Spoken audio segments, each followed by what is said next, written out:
بسم الله الرحمن الرحيم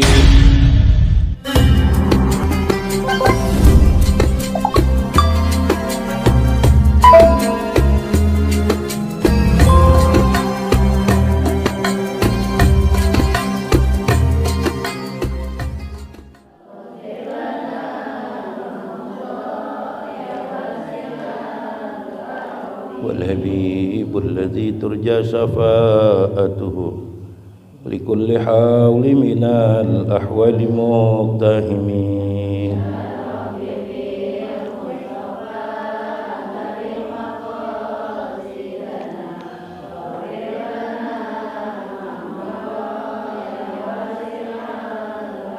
ومن تكن برسول الله نصرته إن تلقه الأسد في أجمها تجمي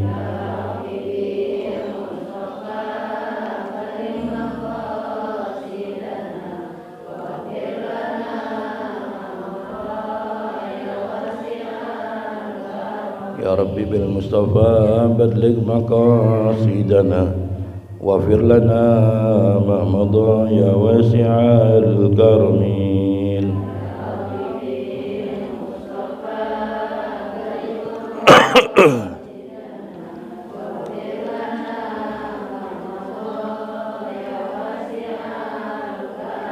اللهم صل وسلم وبارك عليه.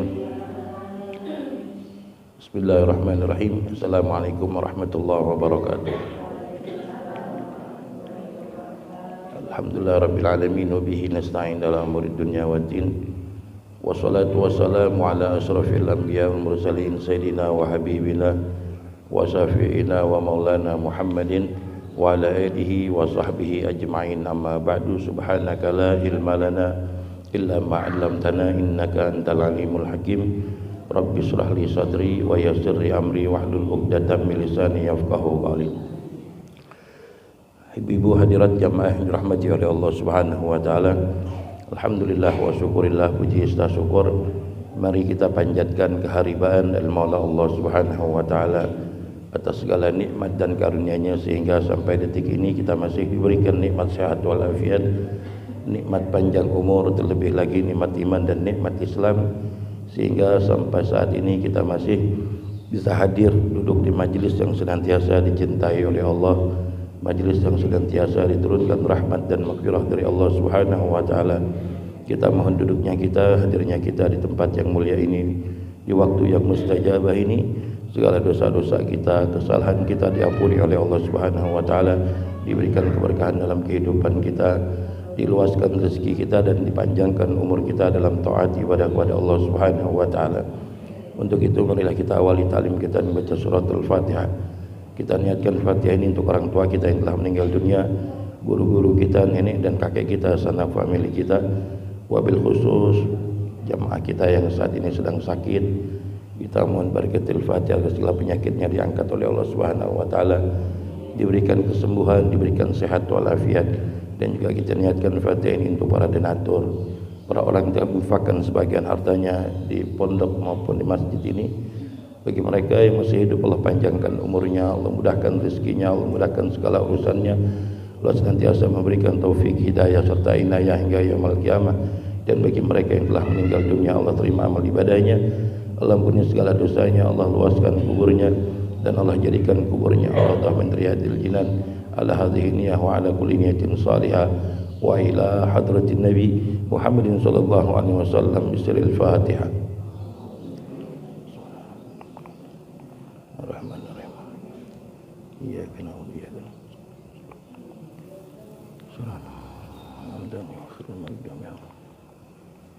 Fatihah Musawa Rasulullah sallallahu alaihi wasallam wa ashabihi wa suratu ali baiti sayyidina Ahmad bin Isa wa sayyidil faqih al-muqaddam Muhammad bin Ali ba'al usulihim wa burima kullu sadatina alim sumagaribiyah tumir khususan Syekh Ibnu Rawi Al-Habib Abdullah bin Marasatri Hasan bin Abdullah bin Marasatri Salim bin Abdullah bin Marasatri Abdullah bin Muhammad bin Al-Bishab usulihim wa burima kullu al-dambal furai wa litarimu laha wa sahibul inad tumir khususan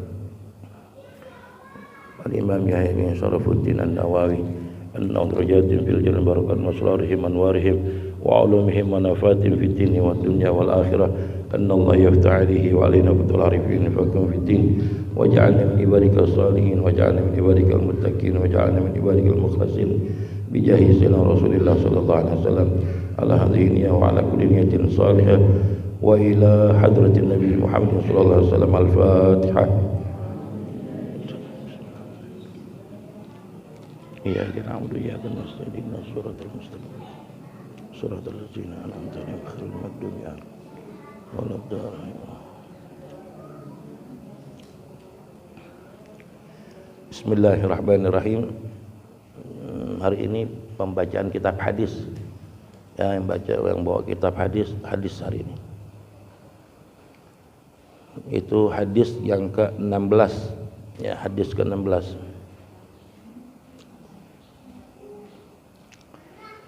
Bismillahirrahmanirrahim. Qala mu'allif rahimahullahu taala an Abi Hurairah radhiyallahu anhu anna rajulan qala lin nabi sallallahu alaihi wasallam awsini qala la taghdab faraddada miraran qala la taghdab rawahu Bukhari. Dari Abu Hurairah radhiyallahu an bahwa ada seorang laki-laki datang kepada Nabi kita Muhammad sallallahu alaihi wasallam minta diberi wasiat dari Rasulullah. Ya. Jadi orang laki-laki itu datang kepada Rasulullah minta diberi wasiat oleh Nabi kita Muhammad sallallahu alaihi wasallam. Kemudian Rasulullah menjawab, qala la taghdab faraddada miraran qala taghdab. Apa wasiat yang diberikan oleh Nabi kita Muhammad sallallahu alaihi wasallam? Rasulullah hanya memberikan wasiat la taghdab. Janganlah suka marah.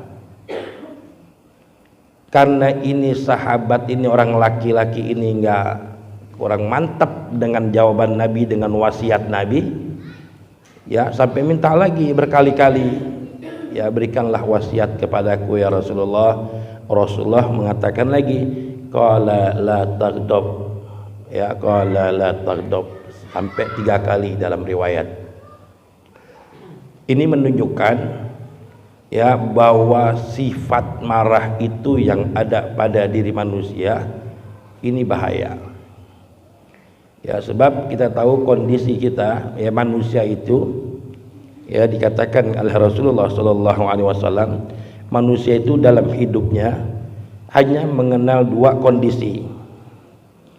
Ya, kita itu hidup di dunia ini hanya mengenal 2 kondisi. Yang pertama kondisi enak, ame kondisi sakit. Ya, itu doang 2. Sehat, sakit. Ya, kondisi enak artinya sehat, kita bahagia, senang.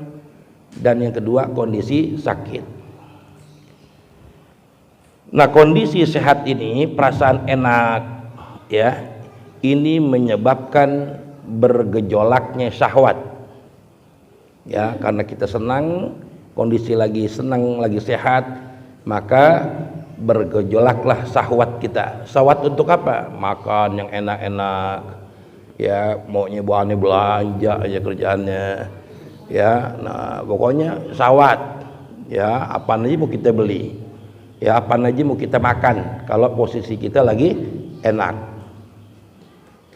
Nah, terkadang kalau perasaan kita lagi sakit, maka bergejolaklah emosi atau marah.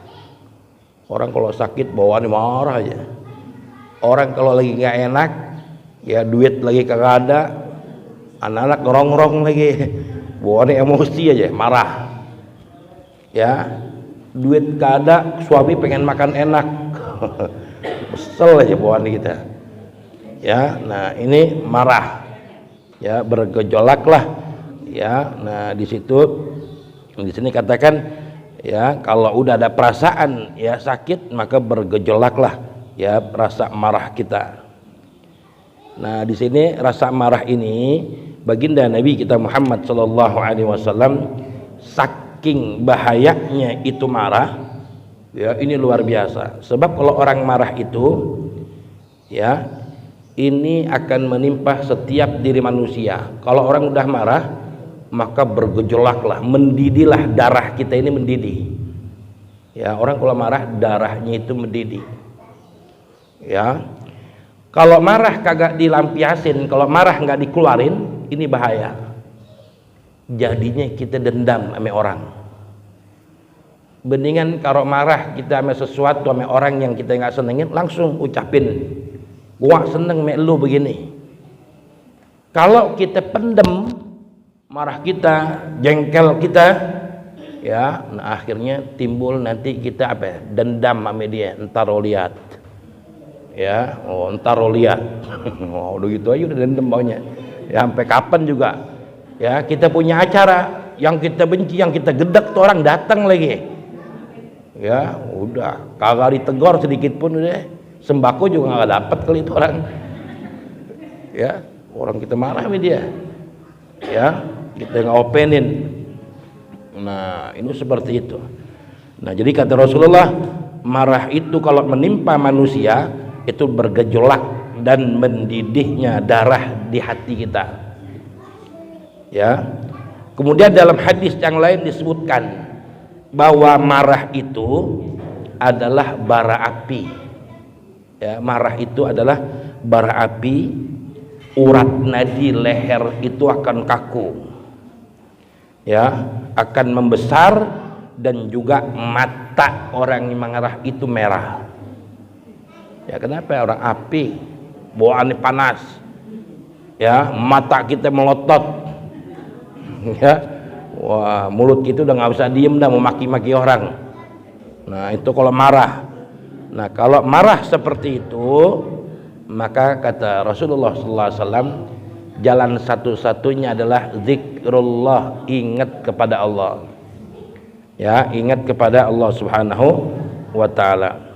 Nah makanya dulu Rasulullah itu pernah sahabat ngadu, ya Rasulullah sahabat kita lagi bertengkar, ya ada sahabat lagi bertengkar, otot-ototan, ya membacot-bacotan dah, ngomel-ngomelan tengah jalan. Apa yang aku harus lakukan ya Rasulullah? Ya kata sahabat ini, ya engkau samperin tuh orang yang lagi berkelahi, lantas engkau ucapkan a'udzubillahi minasyaitonir rajim, kata Nabi. Ya hanya itu ya Rasulullah. Nah ketika engkau lihat orang lagi debat, orang lagi berselisih, orang lagi ngomel berantem dan lain sebagainya, engkau datengin dan engkau katakan a'udzubillahi minasyaitonir rajim. Ya sebab marah itu adalah setan, ya, api. Api kan terbuat dari apa? Ya setan terbuat dari api, dan api ini bisa padam dengan ya air. Ya yang kedua kata Nabi, ya ketika kita marah, kita emosi, setelah kita mengucapkan na'udzubillahi minasyaitonirrajim, buru-buru kita uduk, ya kita uduk deh, pademin apinya dengan air, ya nah, kita uduk, kemudian kita ya baca a'udzubillahi minasyaitonirrajim. Nah ini ya yang dianjurkan oleh Nabi kita Muhammad sallallahu alaihi wasallam.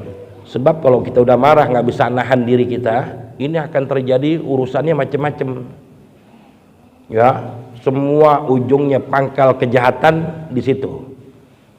Ya kita udah marah kesel sama orang, ya ada rasa ngancem kita sama dia, ya rasa kita pengen gituin dia dan macam-macam deh. Yang timbul adalah jahat, ya nah makanya ya kata Rasulullah, ya buru-buru kita ingat kepada Allah dan ucapkanlah ta'awud, a'udzubillahi minasyaitonirrajim, dan padamkanlah api itu dengan wudu, ya.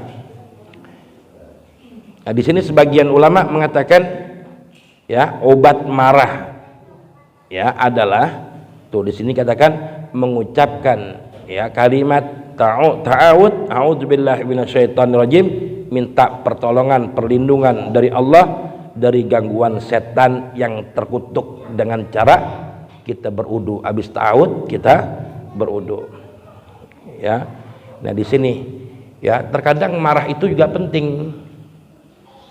Ya marah penting. Ada ya orang itu bisa jadi wali akibat bininya galak.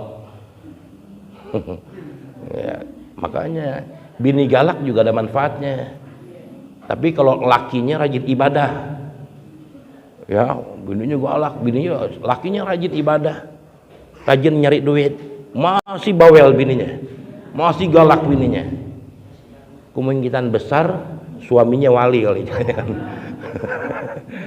Ya, sebab Imam Sya'rani itu, ya beliau itu selain ulama wali, ternyata apa? Bininya galak. Oh, rata-rata tuh bininya galak, lakinya jadi wali. Ya. Kemudian sampai lagi. Ya, ada lagi Syekh Abdurrahman Bajal Haban. Dia nggak tahu, lakinya nggak tahu bahwa dirinya dia wali. Saking galaknya bininya. Ya, pokoknya nggak mau ngelihat lakinya ada di rumah. Lu pergi kita nyari duit, nyari rezeki. Lu mau ngapain dia, pokoknya lu jangan ada di rumah aja dah. Oh, galak begini. Jadi lakinya kesian. Ya, pagi-pagi orang pada ngetik disuruh keluar bininya. Ya dia ayap kemana aja tuh laki. Ya, dia kadang-kadang ya dia sholat di gunung-gunung. Ini Abdurrahman Bajal Haban. Dia nggak tahu dirinya wali. Ya, jangankan beliau, Sayyidina Umar bin Khattab. Ya, yang orang pada takutin setan, takutin jin, pada takutin. Ya, takutnya mas apa? Bininya juga galak. Sayyidina Umar bininya galak. Ya, Sayyidina Umar makanya dikatakan wali. Ya, Sayyidina Umar bukan hanya sahabat, tapi beliau wali. Min auliyaillah. Bininya galaknya bukan main. Jadi kalau udah pulang ke rumah, Sayyidina Umar udah kayak anak kecil sama bininya udah. Ya, ngerengket aja bininya udah. Ya nggak berani Sayyidina Umar. Ya, makanya Sayyidina Umar mengatakan, kalau kita itu pengen jadi awan, jadi langit, contohlah Sayyidina Umar. Ketika sampai di rumah, jadilah seperti anak kecil yang kolokan sama ibunya. Ya, suami kolokan sama bininya di rumahnya. Ya, tapi di saat sudah keluar pintu rumah, jadilah engkau orang laki-laki. Ya, akan jadi langit, dia akan meneduhi istrinya. Dan jadilah perempuan itu seperti bumi, jadilah istri seperti bumi. Kalau istri sudah bisa jadi bumi, ya dalam kondisi apapun suami akan melindungi kita. Panas dilindungin sama laki, orang langit. Ya, hujan diteduhin orang laki. Ya, kalau istrinya jadi bumi, artinya jadi bumi apa? Taat ame Allah, taat ame Rasulullah, taat dengan suami. Itu yang dikatakan istri yang jadi bumi. Ya. Nah, makanya kan kata Sayyidina Umar, ya ketika ada seorang santri bertanya sama gurunya, ya wahai Tuan, anak saya kan lulusan pondok ini katanya. Banyak yang lamar, banyak yang datang ingin lamar anak saya katanya. Orang wali syekh ini nih. Oh gitu. Bagaimana pendapat Tuan Guru, pendapat Kiai, pendapat Syekh? Aku harus pilih yang mana? Dari pedagang, ya dari juragan. Ada yang lamar ustadz, ada yang lamar kiai, ada yang lamar syekh. Aku harus pilih yang mana nih buat calon istri, buat calon suami istri anak saya? Kata syekhnya mengatakan, Pak, pilihlah calon buat anak bapak itu orang yang takut kepada Allah. Ya, jangan gitu. Makanya nggak diperintahkan sama gurunya apa? Pilih orang kaya, pilih juragan. Ya, enggak. Tapi disuruh sama kiainya apa? Pilihlah calon buat anak kamu yang takut kepada Allah. Kenapa? Alasan kiainya, kalau kita punya suami orang yang takut kepada Allah, kalau suami itu cinta kepada kita, bininya, ya, in ahabbaha fa akramaha. Kalau suami itu udah cinta kepada istrinya, dia akan memuliakan istrinya. Kalau orang yang takut kepada Allah, istrinya minta apa aja dibeliin pasti sama bininya. istrinya mau apa aja pasti dihormatin sama lakinya. Kenapa? Sebab dia takut kepada Allah. Ya. Wa idza ghaidha, dan kalau seandainya lakinya pun lagi marah, ya lagi marah kepada bininya, semarah-marahnya laki itu nggak bakal menzolimin kita dengan pukulan, nggak bakal berani mukul istrinya. Kalau tuh laki yang kita pilih yang takut kepada Allah. Nah, itu kata ulama. Ya, Sayyidina Umar itu begitu. Ya. Sayyidina Umar itu begitu. Nah, makanya itu. Jadi kalau kita pilih yang taat, takut kepada Allah, dia pasti akan memuliakan istrinya. Di saat suaminya marah, suami nggak bakal zolimin istrinya. Pilihlah yang seperti itu, kata syekhnya. Ya, sebagaimana Sayyidina Umar bin Khattab seperti itu. Ya, nah ini. Jadi marah terkadang, ya, kalau marahnya itu karena Allah diperbolehkan. Seperti apa? Nabi pernah marah. Ya, bukan hanya Nabi nggak pernah marah. Nabi kalau melihat, ya, sahabat-sahabat Nabi itu melanggar perintah-perintah Allah, ya, melanggar perintah-perintah Allah, Nabi marah. Ya, nah marahnya Nabi karena Allah. Ya, tapi nggak pernah Nabi marahin sahabat-sahabat Nabi yang akhlaknya nggak baik, ya, yang kelakuannya nggak baik, Nabi nggak marah, paling nasihatin nama Nabi. Tapi kalau udah sahabat itu melanggar perintah Allah, ya, meremehkan perintah Allah, baru Nabi marah. Ya, jadi ada waktunya. Terkadang marah karena Allah boleh, ya, tapi marah bukan karena Allah, ini tidak diperbolehkan. Ya, nah ini kita harus bisa nahan emosi, ya, nahan emosi. Nah, ini marah ini terkadang penting, ya, terkadang juga marah itu tidak diperbolehkan dalam agama kita, Nabi kita Muhammad SAW. Bahkan, ya, di dalam sabda Nabi kita Muhammad SAW, Rasulullah pernah mengatakan, orang yang pemberani itu bukanlah orang yang jago bergulat. Ya, orang yang berani itu bukan orang yang jago berantem. Ya, bukan, kata Nabi. Ya, orang yang pemberani itu sebenarnya orang yang bisa menahan dirinya dari sifat amarah atau nafsu marahnya dia. Ya, jadi bukan, dia jago tuh berantemnya, dia jago tuh main goloknya dan lain sebagainya. Ya, tapi orang yang pemberani, kata Nabi, orang yang bisa menahan nafsu amarahnya. Ya, nah ini. Ya, nah itu kalau kita bisa jaga marah kita, ini luar biasa kita. Jadi orang terkadang bisa mulia itu karena bisa nahan nafsu. Ya, bisa mengekang nafsunya, baik nafsu syahwatnya dia karena hidupnya senang, ya, atau nafsu, ya, di saat kita hidupnya susah, dia bisa nahan, ya, amarahnya menghadapi segala ujian yang diberikan oleh Allah Subhanahu wa ta'ala. Nah, itu pesan dari Nabi, la takdab, jangan marah, kata Nabi. Ya, ringkas tapi dalam maknanya. Ya, nah ini kehidupan kita manusia seperti itu. Ya, senang sampai sakit sudah. Ya, senang gejolakannya adalah, ya, nafsu kita akhirnya syahwat. Ya, ketika kita sakit, yaitu bergejolak pada diri kita adalah marah. Nah, ini yang harus kita padamkan, ya, sifat marah ini. Ya, kalau marah, ya, karena Allah itu boleh, tapi kalau marah selain kepada Allah, ini jangan kita tahan nafsu amarah yang seperti ini. Ya, silakan tanya. Ini tentang itu ya, akikah. Dia masih kecil, orang tuanya kan nggak mampu akikah. Terus pas udah gitu dia nikah, punya anak, dia akikah kalian sama anaknya. Itu gimana tuh diusahakan, dia udah balik. Dan aturan akikah apa kurban? Iya. Jadi akikah itu disunnahkan, hukumnya akikah itu sunnah. Ya, tapi sunnahnya muakkad, dianjurkan sekali oleh Nabi kita Muhammad SAW. Ya, dianjurkan sekali. Nah, kapan kita diperintahkan akikah? Ya, akikah kita diperintahkan akikah. Ya, kapan? Pertama 7 hari. Yang sunnahnya kata Nabi 7 hari setelah melahirkan. Kemudian yang kedua 14 hari. Kita nggak punya duitnya, seminggu ngelahirin nggak punya duit. 14 hari, 2 minggu. 2 minggu punya duit, ya, Nah, 21 hari. Ya. Nah, sampai kapan batasannya sih orang akikah? Kalau bisa sampai sebelum balik.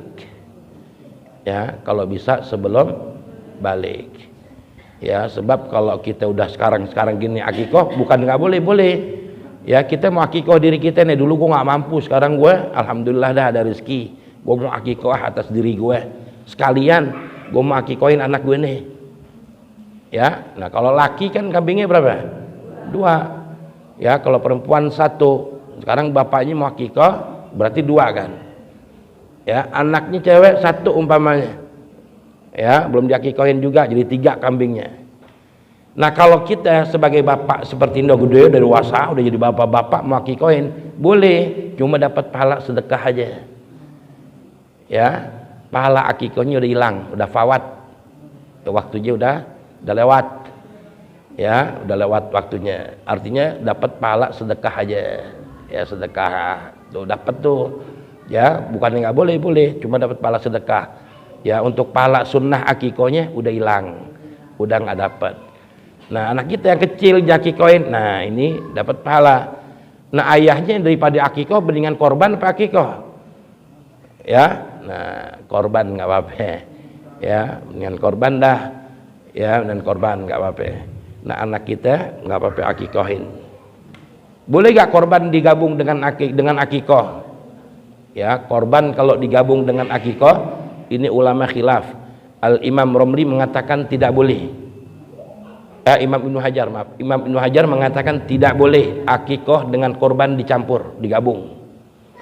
Ya, akikah korban. Imam Romli mengatakan boleh dengan syarat. Ya, yang melaksanakannya, yang pelakunya ini orang fakir. Ya, orang susah, kerjaannya juga susah, makan aja juga susah, makan kita sehari 3 kali, sehari sekali. Ya, nah tumben dia dikasih orang duit, Pak udah pernah akikah kan, belum pernah korban Pak? Belum, saya nggak punya duit, dikasih sama orang. Nih Pak, beli kambing buat korban Bapak. Ya, udah girang banget berduit tuh. Ya, akhirnya dia liatin itu buat dirinya membuat akikah, membuat korban. Nah, bagi orang yang fakir seperti ini, kata Imam Romli boleh.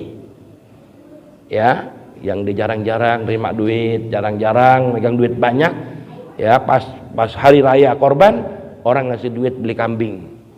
Nah, kesempatan ini dimanfaatin buat akikah dirinya, ame buat korban, dibarengin. Ini kalau Imam Romli mengatakan boleh. Ya, tapi kalau kita orang ada, ya, nah ini tidak boleh dipisah. Kata Imam Hajar, akikah, korban. Sebab kalau akikah kan kita bagiinnya dalam keadaan matang. Ya, jadi sunnah kalau akikah kita masaknya itu yang manis-manis, semur, ya, sate. Ya, kenapa? Biar anak kita punya tabiatnya manis katanya. Ya, manis-manis. Jangan bikin yang pedes-pedes. Ntar anak kita jutek. Ya, manis-manis, semur bikin. Ya, nah sunnah tuh kata Nabi. Nah, kalau korban sunnahnya kita bagiannya mentah. Ya, kalau korban mentah. Kalau akikah sunnahnya matang. Ya, nah itu seperti itu. Ya, silakan. Ya. Kalau jantan ini belum cukup umur, terus ada betina udah cukup umur, itu lebih bagus yang mana? Iya, kalau bisa sih yang udah cukup umur, walaupun betina nggak apa-apa, nggak disyaratkan kok kambingnya harus laki. Iya, nggak disyaratkan. Ya, yang penting umurnya sampai, yang penting umur. Ya, ada kambing umurnya belum setahun. Kalau kambing kan ya yang boleh dikorban, yang masuk syarat korban itu 1 tahun kalau kambing. Ini umurnya baru 8 bulan. Tapi udah kupak.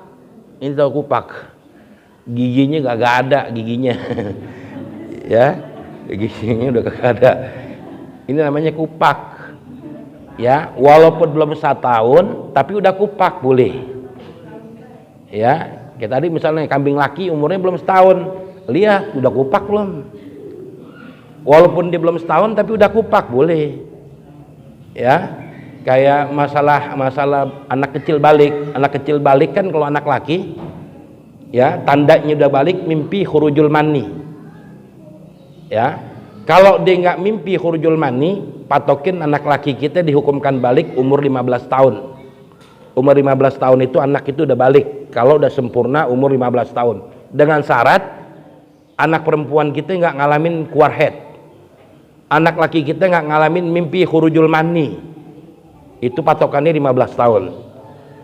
Sekarang ada anak kecil, anak SD umur 8 tahun udah mimpi khurujul mani, padahal kan balik 15 tahun. Ini 8 tahun udah mimpi keluar mani, balik gak anak kita? Balik. Ya, sama kayak kambing. Kambing kan 1 tahun, umur setahun yang boleh dibuat kurban, ya syaratnya. Ya, udah 1 tahun, walaupun normal giginya nggak kupak, tapi setahun umurnya, bahannya boleh masuk syarat dia. Ada kambing baru umur 7 tahun, 7 bulan, 8 bulan, tapi udah kupak. Wah, kayak tadi tuh anaknya udah keluar mani. Udah dibilang dia masuk syarat boleh dibuat korban atau akikah. Ya, itu boleh. Nah, makanya aneh bingung kadang-kadang, kan ada tuh tulisan tuh di plang-plang di papan akikah, paket akikah 1,5 juta. Ada itu. Ya, aneh penasaran sama kambingnya tuh.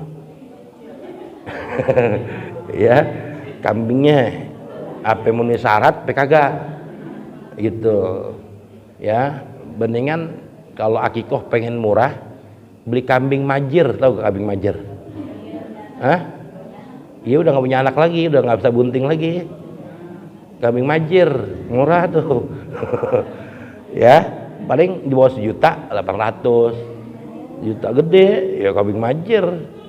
Emang udah biang dia, tapi majir udah nggak bisa beranak lagi udah. Ya, nah itu kambing majir. Nah, biasanya orang-orang yang akikoh itu paket-paket akikoh pakai kambing itu. Ya, makanya murah 1,5. Ya, paket 1,5 itu kambing majir. Kambing majir itu 800, 900 harganya. Ini pernah dulu beli di sini nih, penjaraan nih. Di mana? Sini, penjaraan. Di lapas. Dulu di lapas murah tuh, banyak kambing majir. Iya, nah, ini pernah beli kambing majir di situ, 800 sampai 900 ya. Ini gede. Buat akikah waktu itu. Itu boleh, nggak apa-apa. Ya, daripada anak kambing, ya kan kita belum tahu dikupak kagak, umurnya belum setahun. Ya, nah itu.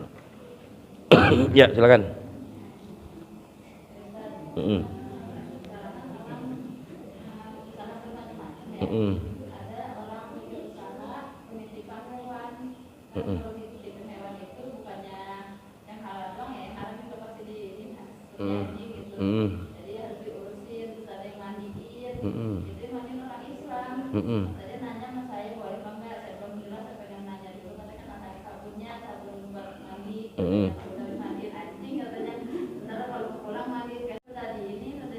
Oh gitu lah. Iya, sekarang ada penitipan kucing, penitipan anjing. Misalnya dulu mau pulang kampung nih, titipin anjingnya, titipin kucingnya. Nah, kita yang kerja di situ tugasnya mandiin, ngerawatin tuh anjing. Orang Islam. Nah, ini bagaimana hukumnya? Ya, selama dia pekerjaannya seperti itu boleh. Cuma ya tadi dia harus benar-benar protek ya, pakai sarung tangan semuanya nih. Ya, nah itu boleh. Ya, setelah dia setiap habis mandiin anjing dan lain sebagainya, dia harus basuh dengan berapa kali? 7 kali basuhan. Salah satunya harus pakai debu. Ya, harus seperti itu. Ya, nah sebenarnya kalau kita pegang anjing dalam posisi kering, kitanya kering, anjingnya kering, kita pegang, kita elus-elus nggak apa-apa.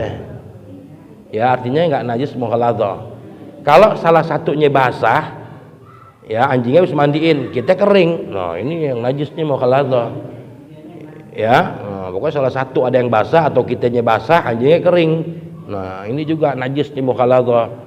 Kalau dua-duanya kering, kita elus, kita lagi ke warung Cina, kena buntutnya anjing, nggak apa-apa.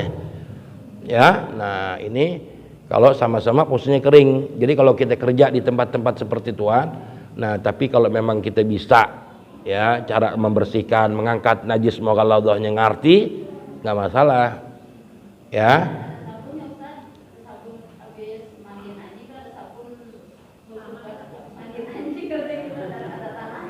Iya, sabunnya kiwat kita kan, buat habis mandi, iya. Habis kita mandiin anjing kelar, udah rapi, sekarang kita nih tukang mandiinnya.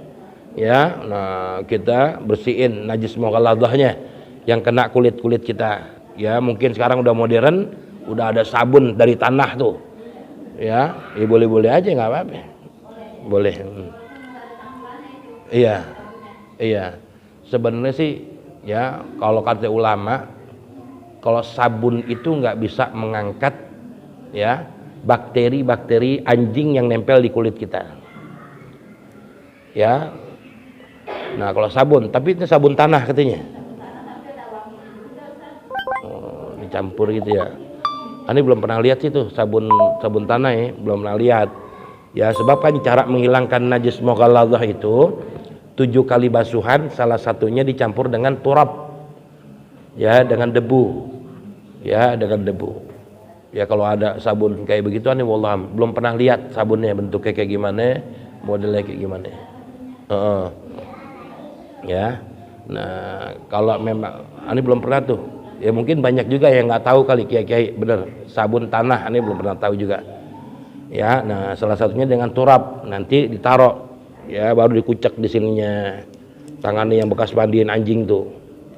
Ya, nanti baru dibasuh dengan 7 kali basuhan. Nah, kalau dia tahu kaifiyahnya cara menghilangkan najis mughalladhahnya, boleh-boleh aja. Ya, nggak apa-apa. Ya. Itu kan pekerjaan itu kan halal. Ya, hatta anjing kan juga makhluknya Allah. Ya, semua makhluknya Allah. Cuma kan beda, dia ada najisnya mughalladhah. Selama kita bisa nangkenin najis mughalladhahnya, boleh, nggak apa-apa. Yang bahaya itu dia nggak ngerti. Ya, kerjanya digituan, dia nggak tahu najis mughalladhah apaan, cara menghilangkannya bagaimana dia nggak tahu. Udah dihilangin aja, walaupun pakai sabun tanah. Cuma kaifiyahnya dia nggak tahu, digini doang, media cuci udah nggak bisa juga, nggak keangkat juga najis mughalladhahnya. Ya, jadi kudu tahu dulu cara menghilangkan najis mughalladhah. 7 kali basuhan, salah satunya dicampur dengan turab, dengan debu.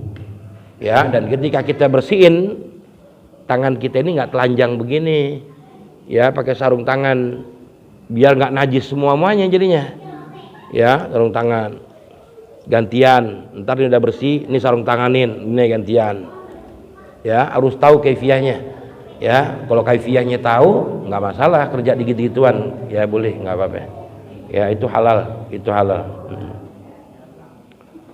Ya, silakan.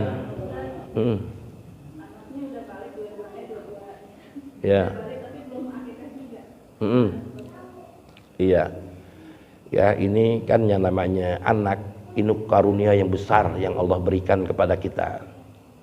Wujud syukur kita atas nikmat yang besar ini caranya dengan kita melaksanakan akikah. Itu doang yang diminta oleh Allah, nggak macem-macem.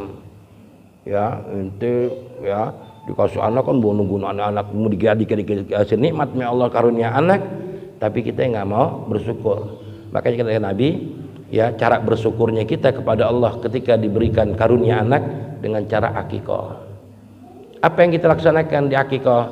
Yang pertama ya memotong hewan, kalau dia laki 2, perempuan 1. Yang kedua nyukur rambut. Ya, sebab rambut bawaan bayi itu mengandung virus. Ya, bakteri. Ya, makanya dicukur rambutnya ketika akikah. Wah, anak gue cakep rambutnya tebal, jangan sayang. Jangan tuh bawaan bayi banyak kotorannya. Ya, harus dibuangin dulu dengan dicukur rambut. Juga ini memancing daripada urat-urat kepalanya di bayi. Ya, urat-urat sarafnya bayi. Ya, kemudian rambut itu dikumpulin, nanti ditimbang rambut ini. Kalau di kertas, tertimbang. Ya, timbang nanti jadiin emas. Ya, dapat berapa nih? Ya, berapa gram? Berapa nih ditimbang? Ya, beli dah emas setengah gram berapa duitnya? Ya misalnya 200.000, ya udah dah pecah gocap-gocap jadi 4, cari anak yatim kasih itu. Ya. Nah, kemudian ya yang ketiga memberikan nama yang bagus, nama yang dicintai oleh Allah, dicintai oleh Nabi kita Muhammad sallallahu alaihi wasallam. Ya nama-namanya bagus, nama-nama Islam banyak. Ya, nama-nama Nabi banyak. Wah, jadul-jadul nama Nabi, nama Nabi diganti jadul. Ya, nama sahabat. Ya, nama sahabat. Ya, nama sahabat ya banyak. Ya. Baru ketiga nama tabi'in banyak. Ya, yang cewek pun juga banyak, orang-orang solehah dulu banyak nama-nama yang bagus-bagus. Ya. Nah, di antara sekian banyak nama yang dicintai Allah nggak dipilih media. Ya. Dikasih nama artis Korea. Artis Korea nama anaknya. Ya Allah. Ya. Ya, nama yang baik yang dicintai oleh Allah. Sebab nanti kita di yaumul qiyamah kita akan dipanggil di absen oleh Allah nama anak kita dan nama kita. Nah, kalau nama anak kita itu bagus, nama yang dicintai oleh Allah, nama yang dicintai oleh Nabi Muhammad, nama ini punya nilai plus, memberikan syafaat, memberikan nilai kelebihan ya untuk orang tuanya. Ya, nah itu jadi namanya anaknya Yengki bin Udin kan jelek banget. Ya, namanya bagus ya, kalau Islam nama Islam. Nah itu kan ya masya Allah namanya. Nama Islam itu luar biasa. Nama Islam itu banyak yang doa, mengandung doa. Ya, lihat Ahmad Dhani namanya siapa? Dulu yang tabrakan anaknya Syekh Abdul Qadir Jailani. Lihat tuh, artis nama anaknya Abdul Qadir Jailani. Ya kan, Sidul. Ketika tabrakan lihat, segitu kencengnya Allah selamatin tuh. Kenapa? Nama. Ya, tafaulan dengan Syekh Abdul Qadir Jailani. Dijaga sama Allah, selamat. Jangan dimain-mainin nama-nama Islam, orang-orang soleh itu. Dari namanya berkah. Ya, orang nama-nama Islam banyak yang cakep-cakep, yang bagus-bagus. Ya, namain orang Nasoro. Ya, nah ini jangan. Ya jangan. Nah kalau misalnya anak kita belum sempat akikohin anak kita, dulu masih susah mungkin kita. Ya sekarang kehidupan kita udah mulai enak. Ya ada rezeki gue mau akikohin anak kita, nggak apa-apa. Ya dalam riwayat itu Nabi itu akikoh itu umur berapa? 40 tahun. Ya Nabi mengakikohkan dirinya ketika itu umur 40 tahun. Ya, tapi ketika Nabi akikohkan Hasan Hussein, ya di hari ke-7. Ya, nah itu. Jadi kalau misalnya anak kita laki nggak mampu beli kambing 2, 1 dulu nggak apa-apa. Ntar ada rezeki lagi 1 lagi nggak apa-apa. Itu udah dapat pahala sunnah. Ya, anak kita laki 2-2-nya, wah 4 dong kambingnya. Beli aja 2 dulu dah. Ya, 1-1. Udah dapat sunnah tuh. Nanti tinggal kalau ada rezeki lagi tinggal sempurnain doang gitu. Jangan sama sekali enggak giliran anak kita ulang tahun 2 juta 3 juta kita mampu modalin anak kita buat ulang tahun ya. Nah ini jangan inti anggap sepele apa yang disunahkan oleh Nabi kita Muhammad sallallahu alaihi wasallam. Jangan anggap sepele ya. Makanya Rasulullah menghukumkan akikah itu sunnah tapi muakkad, dianjurkan sekali oleh Nabi. Ya, sebab kalau anak sudah diakikah, dia akan selamat dari berbagai penyakit yang berat-berat. Ya, nah, jadi kalau anak kita sakitnya berat-berat, sakitan mulu, udah diakikah belum? Ya, nah akikah itu salah satunya tuh untuk mencegah ya dari berbagai musibah, penyakit yang berat-berat yang sekiranya orang tuanya nggak mampu ngobatinnya. Akikah tuh, ya jangan disepelein makanya. Ya silakan.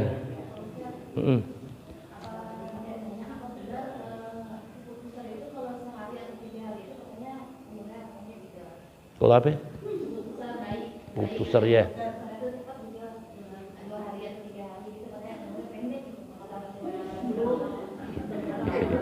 Ya.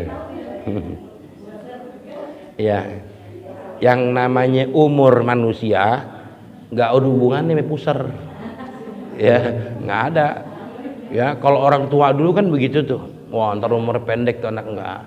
Ya, jadi bukan patokan tuh, bukan patokannya ituan pusarnya. Ya, umur itu nggak ada yang tahu rahasia Allah Subhanahu wa taala. Ya, nggak ada yang tahu rahasia Allah. Ya, ajal kita, ya, kemudian pekerjaan kita, jodoh kita itu semuanya rahasia Allah Subhanahu wa taala. Ya, jadi kalau orang-orang dulu ngomong seperti itu, iya aja udah. Ya, tapi kita yakin kepada Allah Subhanahu wa taala. Urusan umur itu urusan Allah Subhanahu wa taala. Ya.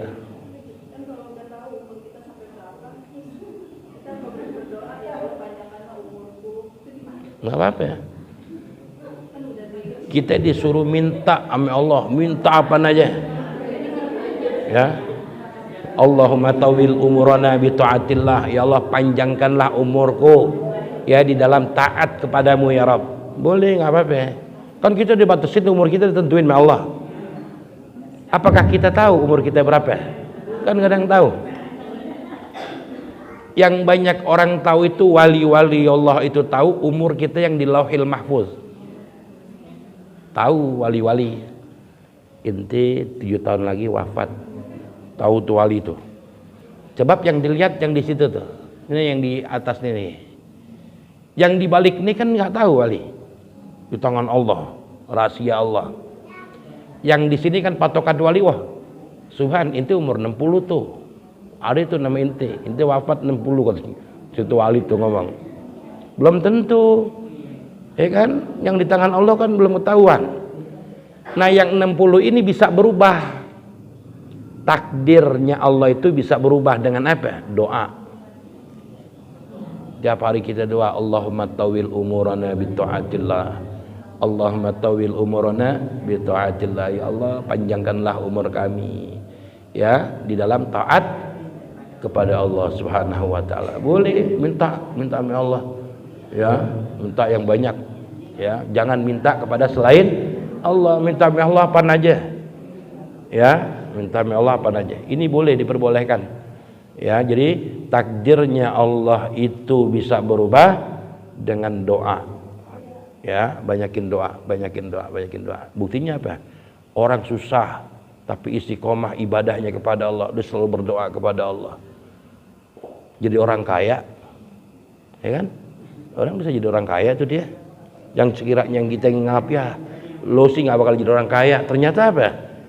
Ya, 3 tahun, 4 tahun, 10 tahun dia berdoa, diibadah kepada Allah, minta terus kepada Allah, Allah gobol. Tato orang bawain duit, jadi orang kaya dia. Kan kita nggak tahu. Semua itu bisa berubah semuanya. Ya, perampok segitu jahatnya. Ya, nggak cuma apa dalam hatinya Allah, gue pengen banget tobat kayak orang-orang. Ya, dia nggak bisa berdoa, cuma hatinya ngomong. Kalau ngeliat orang, ngeliat majelis taklim rami, di depan sebenarnya. Cuma dia karena udah saking bandelnya penjahatnya, hatinya doang yang ngomong, ya Allah, kapan gue bisa begitu? Ternyata Allah balik langsung, taubat dia. Bahkan jadi lebih alim dari orang-orang yang ngaji.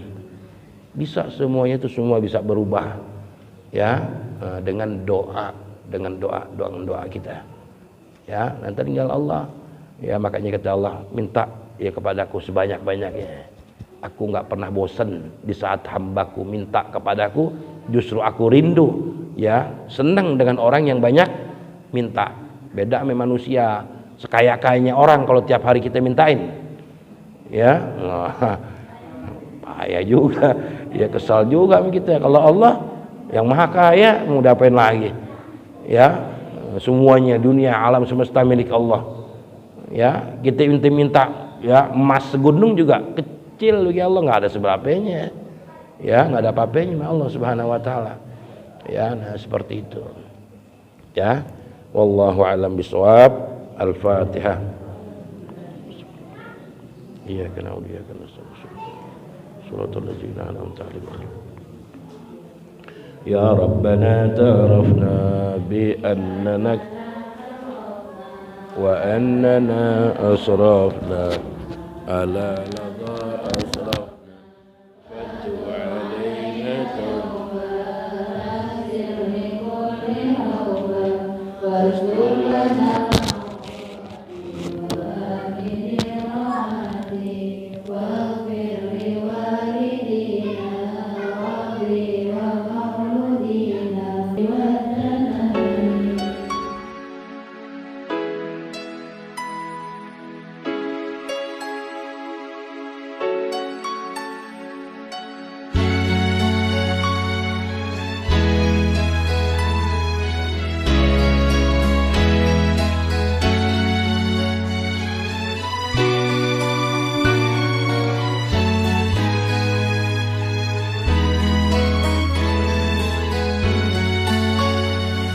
هو النور يهدي الحائرين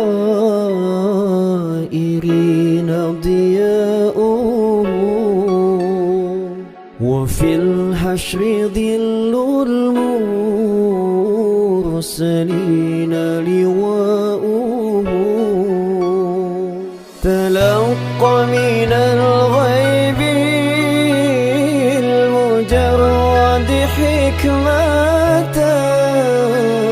بها أمطرت في الخافقين سماؤه بها أمطرت في الخافقين سماؤه